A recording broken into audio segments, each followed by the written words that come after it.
Good evening, I'm Anthony Robart. This is Crime Beat. Tonight, 18-year-old Tina Wu and her 14-year-old younger sister Theresa are thrilled to be in Canada studying English for the summer. But the visit would quickly turn tragic for the Taiwanese students. A big scream coming, just a scream. Theresa, Tina. In my tenure in the homicide squad, this is one of the most violent criminal scenes that I've ever attended. I saw is the blood all over the place. And they weren't the only Asian women who'd been attacked. Police are reminding all citizens, particularly of Asian background, that the suspect is still at large and are being advised to take precautions. But would investigators be able to catch the perpetrator before he struck again? Her voice was shaking, and she says, "I need to see you right away."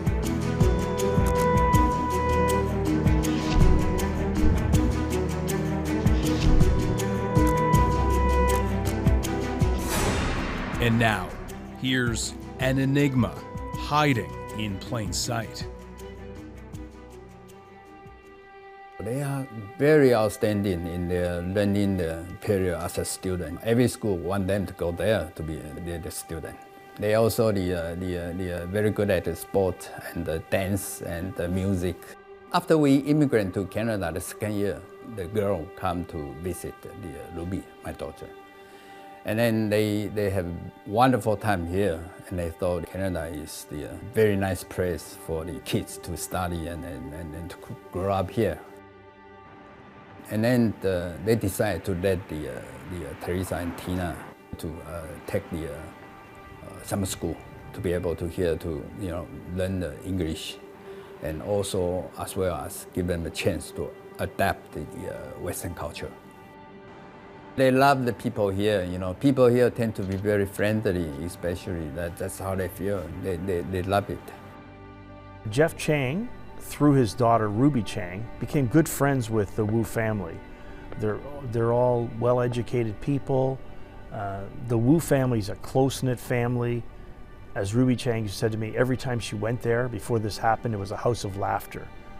They were very easygoing, and then especially the Theresa. She's the youngest one. She's so cute, very childish, and very easygoing. And not just only that, she's really very smart as well. Tina is more a little bit more serious than the Theresa.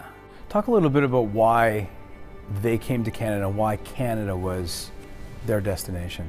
They came to Canada because they believed it was a safe country, friendly environment, diverse culturally, and that they would fit in.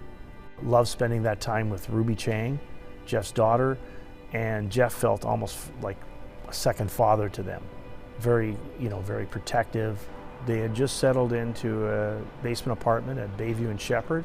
Were taking English second language courses. They were regular visitors. They had dinners and picnics with the Chang family. So they just settled in. 3 weeks they were in this country when tragedy struck. Along with family dinners and picnics, Jeff helped the sisters get around. On the day tragedy struck, that's what Jeff was doing, driving them home from a flute lesson.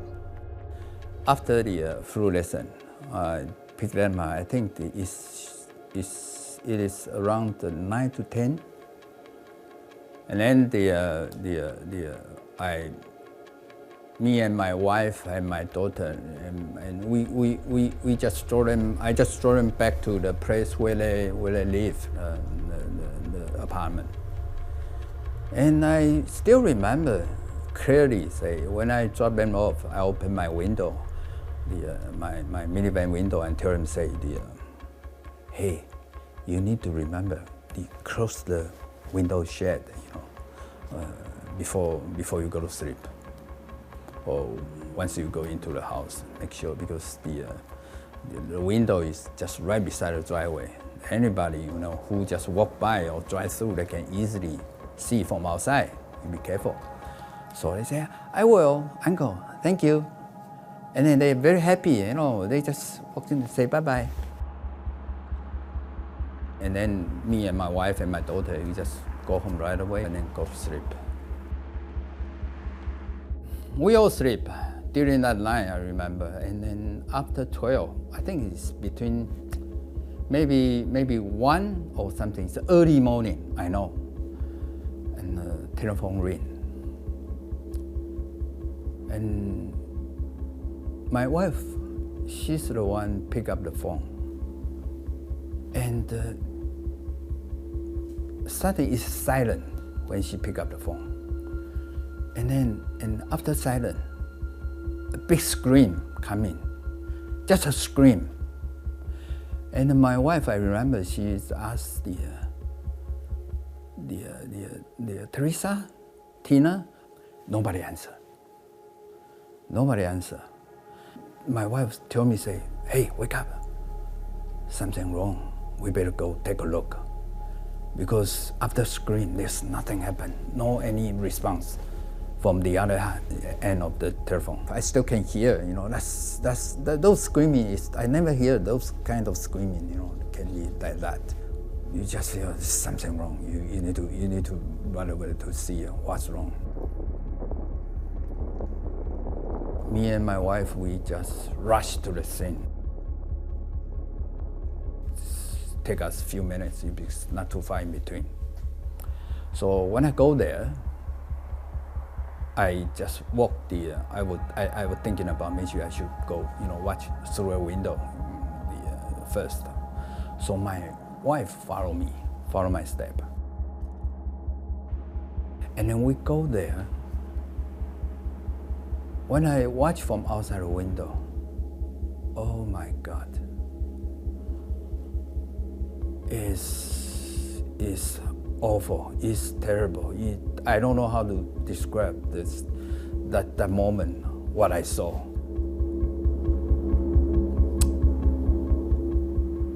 The first eyes I saw is the blood all over the place, the wall. They splash the blood on the wall, and then the Tina lie on the floor. The blood is just flood right beside her body. And Theresa is laying on the sofa. And I remember the Tina still, it seems like she's struggling, trying to move her leg a little bit. I just saw it, just left a little bit and then put down. And that was it. And never move again. And then Tina, you know, she opened her eyes and then closed again. You know, I called 911 first. I called and say, here's somebody, you know, being killed, you know, and come, you know, we need to come right away. The police vehicle come right away and then follow the ambulance and then the fire truck. Coming up, investigators arrive at the sister's apartment and start to piece together what happened.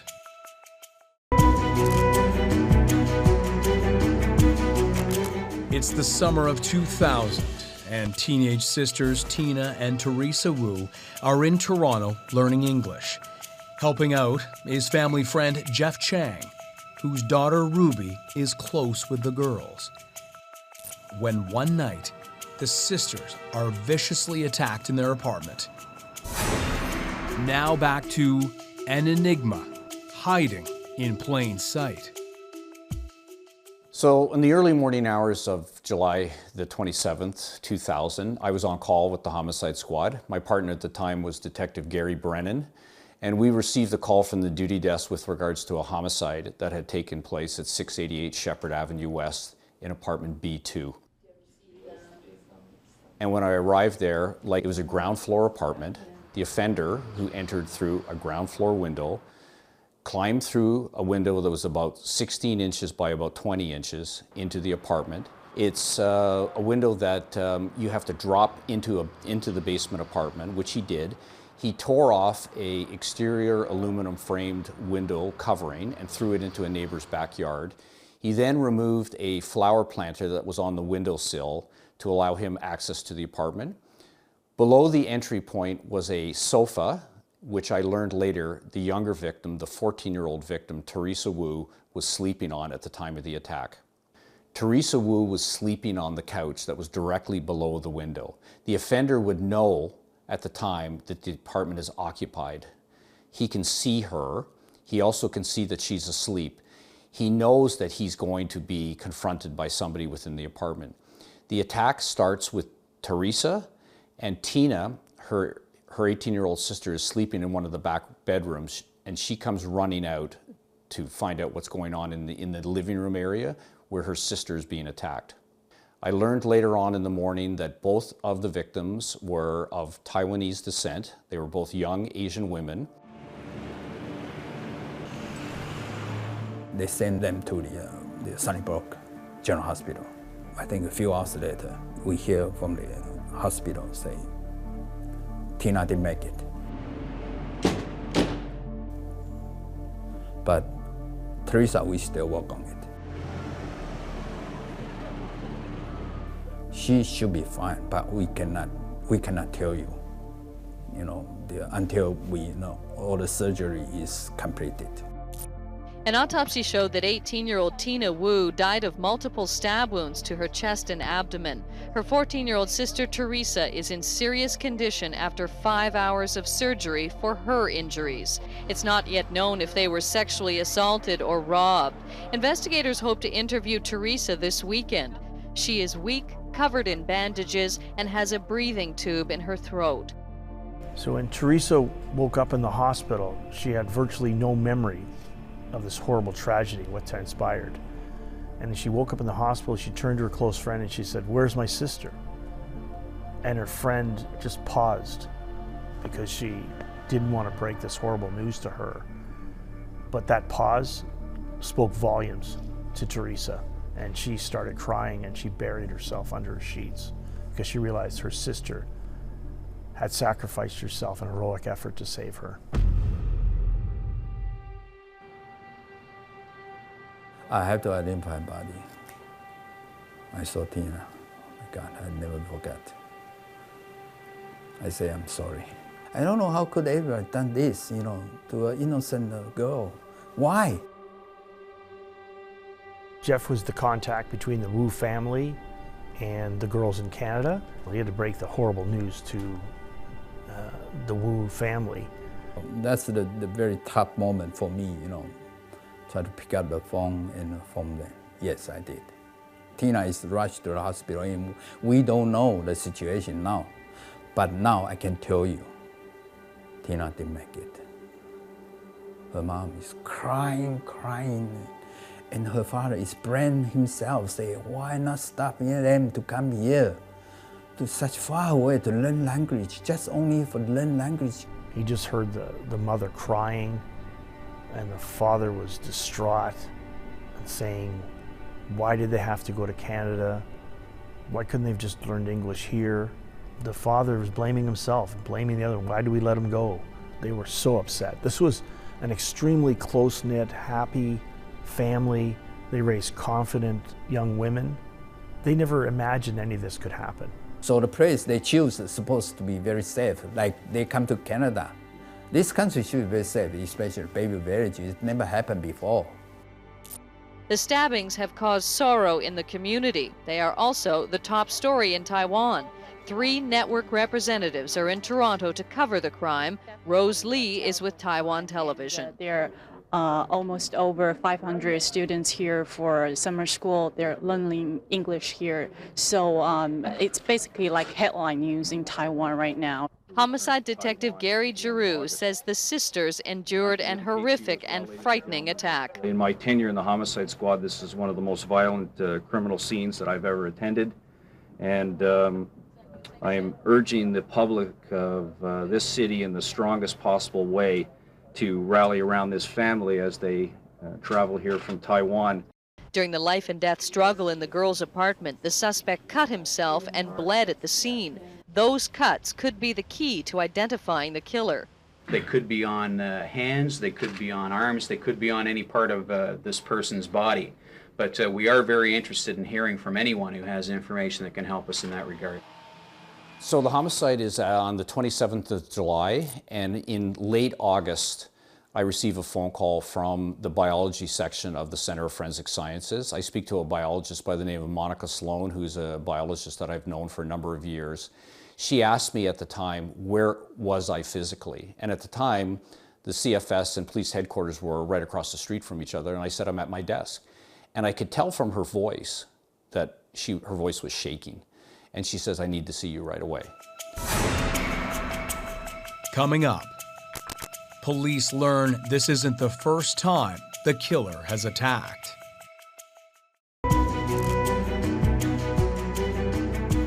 Two summer students from Taiwan viciously attacked in their apartment. Several weeks have passed, and police say the attack may be sexually motivated, but they have not yet named any suspects. Now, one of the lead detectives has received a phone call from a colleague and is about to get a massive break in the case. We now return to an enigma hiding in plain sight.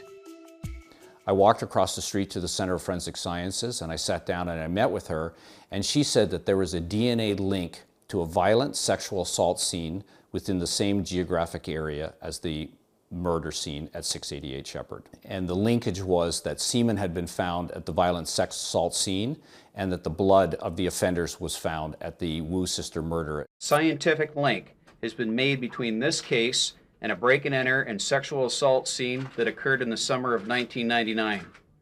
The crimes occurred within a 2-mile radius of each other, and both occurred during nighttime hours. She was a woman of Asian descent. It was approximately 3 o'clock in the morning. He climbed into her home through an open window. The female victim was alone in the home. She was sleeping in bed. The offender could see her lying in bed asleep. He walks past her. He goes down to the main floor of the house. He is now armed with a knife that he's recovered from the desk that he's crawled across. He takes a pillowcase off a pillow that's in the main floor of the home. He cuts eye holes into the pillowcase. He puts the pillowcase over his head. He returns to the second floor in the bedroom in which this woman is sleeping, and he sexually assaults her at knife point.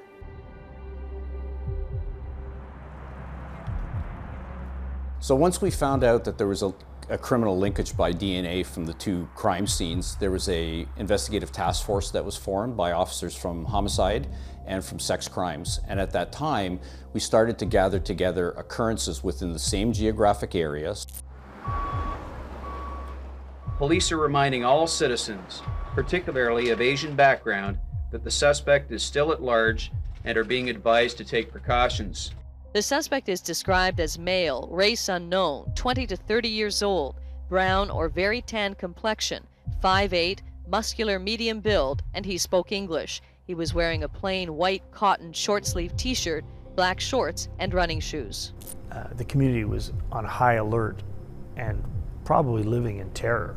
We dedicated a tremendously large number of officers by way of a community safety alert. There was alerts going out as a result of the summer being so hot that despite the fact that it's so warm that women in the area should close their windows, and the fact that there was an intruder, an active intruder in the area that was targeting women who were alone in their home. It was 6 months after the early morning sexual assault, the winter before the attack on the Wu sisters, when this woman's house was broken into. We have altered her voice and cannot identify her because of what would happen next. A second attack in January 2000. The mother of two fit the profile. Can you take us back to that day? There was an indication that something was not right, even before that, correct? Yes. Our house had got broken into in December, and not much had been damaged. It was just looked like a little bit ruffled, but my laptop had been stolen. We had got contracted ADT, the alarm company. They were actually supposed to come that day in January to come and update my system. It was a beautiful morning, and my two neighbors were out doing their garbage and shoveling their snow, so who would have thought? Typical day, dropped my kids off at dropped them off at school, came back, and drove my car into the garage. Was planning to go and shovel the snow, shovel the driveway, so I just opened the house door and turned off the alarm because I was going to drop off my belongings. And then that's when he came up from behind me and grabbed me around the neck. And I still had my car key in my hand, so I pressed the key fob to set the alarm off.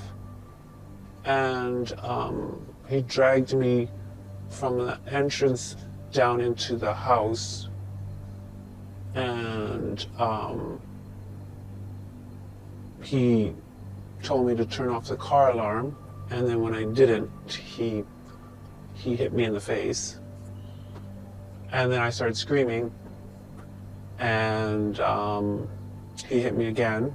He threatened me with a knife. He had a knife with him. I don't remember the exact words, but it's like, do you want me to cut your face? Do you, if this hurts, do you think, I can make it hurt more?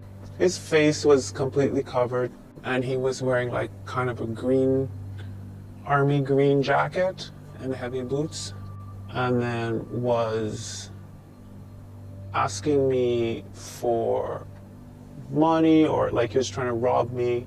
So I gave him my watch, and then he wanted my bank card, so I gave him my bank card. But then he wanted the PIN number, so I gave him a false PIN number.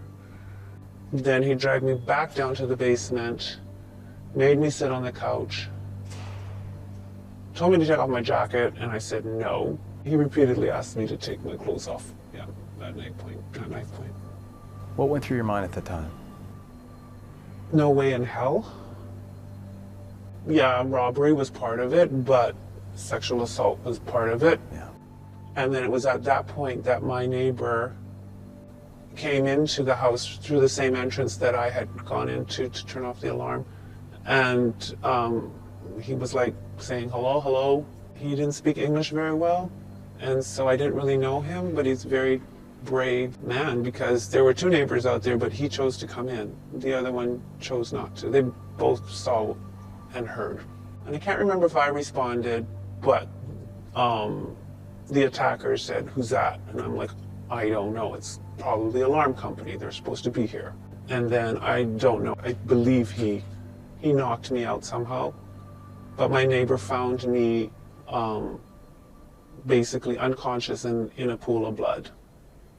And the attacker had got out of the house from another entrance. So I believe he broke in December so he could get kind of an idea of, because our house is a little bit complicated, getting in and out.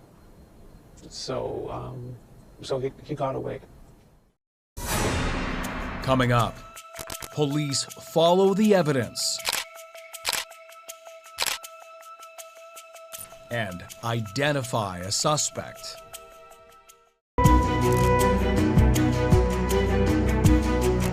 Police are investigating 3 violent attacks. All took place in the same neighborhood. All the victims were Asian women. The most recent attack cost 18-year-old Tina Wu her life. Her younger sister, Theresa, is lucky to be alive. Now back to an enigma, hiding in plain sight.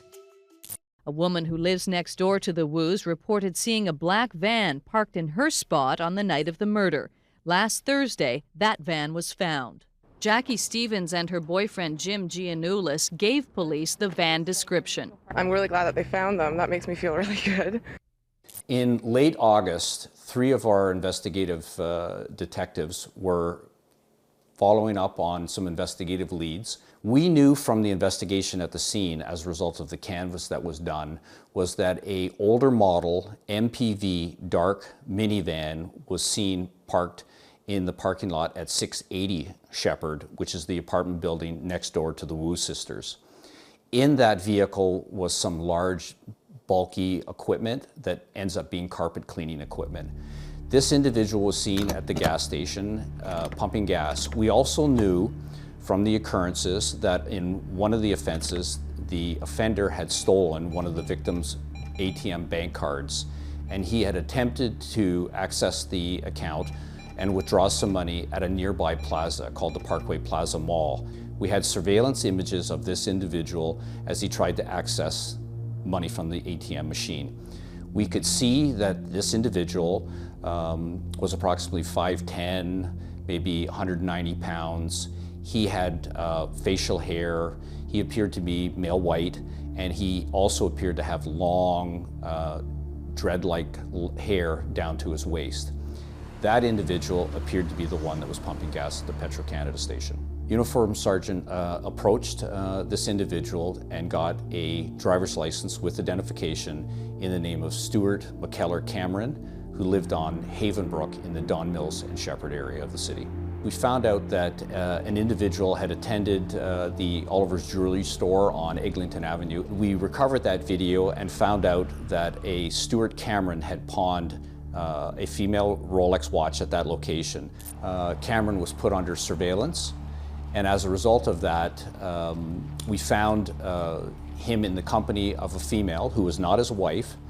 The surveillance team believed at the time that there was a sexual act taking place in this vehicle with this woman that was not his wife, and the surveillance officers watched as Cameron got out and he threw a tissue onto the ground, which was ultimately recovered and sent to the Center of Forensic Sciences for examination.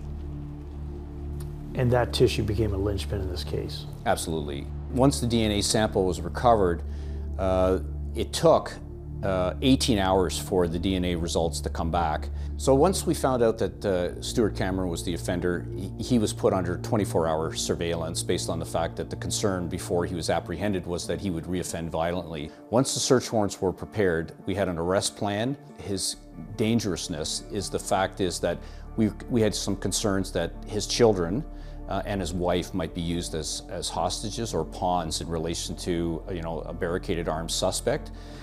He lived in a residential apartment building. We knew he had neighbors on either side and above and below. So the concern was that we wanted to apprehend him within the community, so we had some control over his apprehension.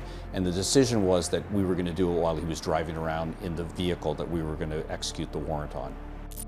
Forensic officers were removing items from Stuart Cameron's Don Mills apartment building as the 32-year-old made his first court appearance. The murder suspect and accused serial rapist was formerly most notable for his waist-length dreadlocks. Very long hair. Once you notice, it's impossible to forget him. But now Cameron is accused of the stabbing death of 18-year-old Tina Wu, the attempted murder of her 14-year-old sister Theresa, and 2 sexual assaults, one this past January, the other in July of 1999. All of the victims are Asian women. Tell me about the news of the arrest, when people got word of that happening. It's pretty exhilarating when you hear there's been an arrest in a horrific homicide like this one, because you want to see the perpetrator brought to justice, and you want to allay the fears of a community that there is a serial violent predator in their midst. What was that like for you when you heard that news? It was shocking. It was shocking. Heartbreaking. It's a shock. I think it was a shock to our whole neighborhood to think that somebody lived amongst us that was a killer, a murderer. They may have come by the house for trick-or-treating at one point. You pass by that building regularly? Oh yeah. It's the neighborhood. It's in the neighborhood. Yeah. For the past 2 years, Cameron has lived in this Havenbrook Boulevard high-rise with his wife and 3 children. He runs his own carpet cleaning business and has had no prior dealings with the police. Building Superintendent Radu Stalea reacted in disbelief when told of the arrest. Yeah, he's a nice guy, family man. That's the word. Taking care of his wife and the kids like crazy, believe me. Stuart Cameron was a cunning chameleon. By day, he was Mr. Dad. He would drive his kids to their appointments, to school. He'd do his carpet cleaning. He literally was hiding in plain sight. No one had any idea of the violence this man was capable of. I interviewed the offender for several hours post-arrest. For a number of hours, he remained silent until I described a scenario to him where in the morning that I was going to call the parents of the Wu sisters on the other side of the world and tell them that he had been apprehended for what he did to their daughters. And what did you want me to tell them? And at that time, he associated himself to his own children and the fact that he indicated that life was never going to be the same for him and that his relationship with his children was never going to be the same. And as a result of that, he started to open up to me after many hours of conversation and indicated to me that he was responsible for all of the offenses that we've been speaking about. He indicated that he was responsible for the murder of Tina Wu, the attack on her sister. He was responsible for the attack on the other woman that lived in the same area approximately like a year earlier. He was responsible for the attack on the woman who had her watch and ATM card stolen. As a result of the research we did into his background, he had no criminal history of any kind. And the best explanation I ever got from him was that at the time of his offenses, he was smoking a tremendous amount of marijuana and he had some, as he described it, crazy thoughts. Stuart Cameron appeared ashen-faced as he pled guilty to second-degree murder, admitting to the brutal knife attack of 2 teenage girls. An official from Taipei spoke for the family. Well, we would like to thank the police department for their relentless effort in solving the case so that justice can be served. This morning, Cameron also pleaded guilty to sexually assaulting a woman in July of 1999, as well as the attempted sexual assault of yet another woman just 5 months later. You were involved in the pretrial. Mm-hmm. Would that mean that you saw him at all in person? Mm-hmm. I did. It was really hard. It was, it triggered me. It made me feel so nervous. It was just really difficult to see him. It was hard to hold it all together. I don't remember him ever showing any remorse. I can't remember him saying anything during the trial. I don't remember him at all showing any remorse. Mr. Cameron has expressed remorse. He's quite remorseful. And yes, he was very, very sorry for what he had done because he was going to be going to jail. He was going to lose his family. He was going to lose the high regard that people in the church and people in his community had for him. So in that way, he was very remorseful. I mean, a guilty plea is a sign of remorse. He spared his victims the trauma of reliving those horrible nights that they had. And the justice system gives people credit for that.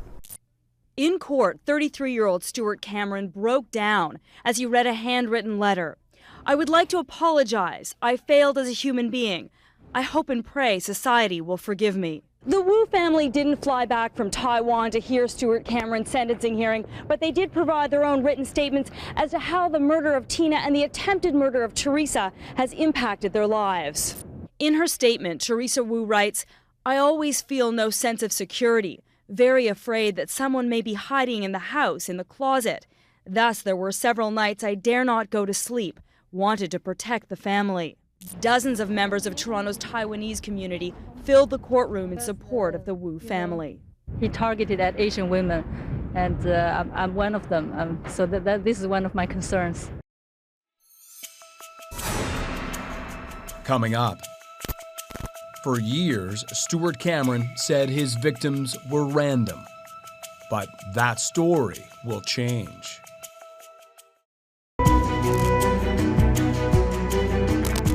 Stuart Cameron has pleaded guilty to second-degree murder in the stabbing death of Tina Wu and the attempted murder of her younger sister Theresa. As well, he's admitted to sexually assaulting a woman and the attempted sexual assault of another. Now back to the conclusion of an enigma hiding in plain sight.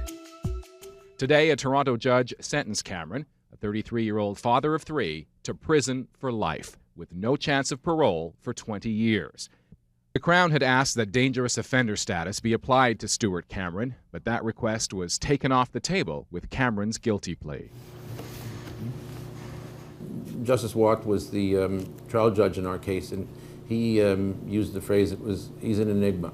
The two sides of the coin were as different as I've ever seen in 30 years of practice and over 200 and some odd murder cases that I've defended. While he presented one way in public, he would literally go to bed with his wife, get up in the middle of the night, go to another home, sexually assault a woman at knife point, and then sneak back into the bed. Stuart Cameron has gone through the process. He was given a life sentence after he pleaded guilty to murder. Couldn't get full parole for 20 years. It has now been 20 years. He's now on the unescorted temporary absence program and visiting a healing lodge. At the time, he never revealed that he had indigenous roots, but he's half Guyanese. His mother's Guyanese, his father's Scottish. My first thought was, oh, I didn't know that you could get into indigenous programming if you were indigenous Guyanese. Well, you live and learn. I think based on the fact that he never self-identified at the beginning of his incarceration or even during the investigative phase prior to his sentencing, that it's just him trying to manipulate the penitentiary system. We have learned that he acknowledged that he was unhappy in his marriage, that he had bottled up his hostility against Asian women because of his hatred of his Filipino wife, and that he used sex as a tool to assert control and arouse himself. His epiphany that he is now, identified into the parole board that his victims were not selected randomly, that they were targeted, comes as absolutely no surprise to me. And my belief is that the parole board, would want the offender to embrace the fact that these women were pre-selected, or else there's no meaningful reason for his release. But for more than 90% of his penitentiary sentence, he had the parole board believe that these victims were selected randomly. You expect a person to change when they're being rehabilitated. So what I think the Parole Board of Canada will want to know is not you have hate on for women in the Asian community, because everybody knows that's the what happened. What they're going to want to know is the why do you have this animosity towards Asian women, and what have you done about that issue over all these years? If you can't get to why it happened, how do you get to, well, it won't happen again? But what everybody wants to know is why it happened. I don't have any idea. I think in some ways he did get a pass.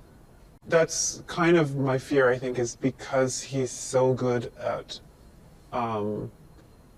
playing the system, like manipulating, like getting into the minimum security native healing lodge and things like that. It's like he thinks about things and how to get around them. So it worries me. It worries me, and it also, well, there's concern about, like, okay, so are you really, like, healed? Like, you really don't feel like killing Asian women anymore, attacking Asian women anymore? There was a lot of time spent on repairing myself, my face, physically. So there was a lot that took about 2 years to finish all the surgery that needed to be done. Whatever he did in the last hit knocked me out and made my face so swollen that basically my cheeks were the same level as the bridge of my nose. So, and I couldn't recognize myself. Today, she finds solace in working as a part-time emotional wellness coach. I think I had been kind of looking for some way to help, but mostly I was looking for some way to help myself. And she found a way to say thank you to the neighbor who saved her life. Have you spoken to the neighbor since? Well, he passed away in 2014. Did he have a sense of what he did in terms of saving your life? Yeah, he's really proud of it. So someone asked me to nominate him as the what is it called? Like police hero, as a hero. And so he did, and he got an award, and he was very proud of that. He's like my hero.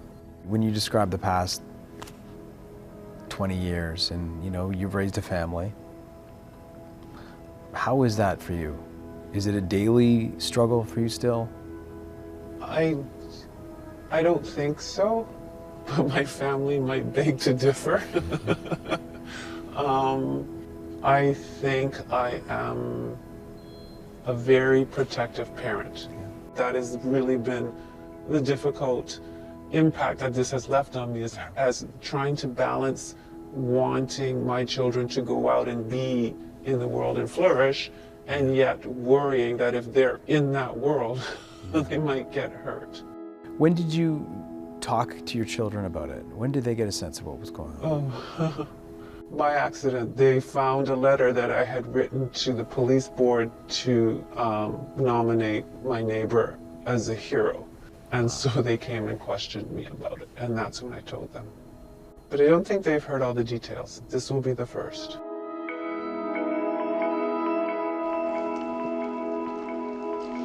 I would like to express my appreciation to Detective Gary Giroud. Even though Gary already retired, but he still keep an eyes on in this case. I've communicated with the family through the same individual that I've always communicated through, which was Jeff Chang, family friend. The promise was to try to communicate to the parole board that this is an extremely dangerous individual and to take extreme caution with regards to any considerations for release. And the fact that you know, I'm still here, even as a retired officer, and to try and fulfill the promise that I made to them over 20 years ago. I think about the girls. I think about what Tina would have gone on to contribute to her own community. I think about the promise that I made to this family, and that I felt that it was important that it wasn't just a veiled promise that I made at the time of conviction. It was something that I meant, and it was something that I planned to carry out. Theresa has gone on to be extremely successful. She has a master's degree, she has a PhD, she's gone on to be a mom, and she continues to live her life in Taiwan. She's doing pretty good. She has her own family now with the 3 lovely boys, and she worked for the family business. It cost the family until now. They still have to. This shadow, I think, they will never go away the rest of their life. What a lovely family! How could everybody, anybody done to them? They're not supposed to deserve help. It's not gonna walk away, this shadow. Never walk away, I believe. Do you find yourself now, do you go back to those moments? Is it healing for you to talk about it? Surprisingly, I'm pretty calm with you right now. I thought I would be, I would have a difficult time maintaining my composure. I've spoken about it, I've had therapy, and it's helped a lot, massively. I do go back once in a while, but I don't go into the details, and I don't really see his face. So I think maybe, a few years ago, I wouldn't be able to talk about it. We can't be afraid of the world. We have to go out into the world, and so we just have to be present in this world and not be worried that someone's going to be harming us. That's why I'm here. Stuart Cameron waived his parole review scheduled for September 2020. His next scheduled full parole hearing is in July 2025. Due to privacy concerns, Corrections Canada won't disclose exactly where Cameron is being held or when he attended the Healing Village. I'm Anthony Robart. Thank you for joining us tonight on Crime Beat. Want more on this Crime Beat episode? Listen to my Crime Beat podcast now for free on Apple Podcasts, Spotify, or wherever you find your favorite podcasts.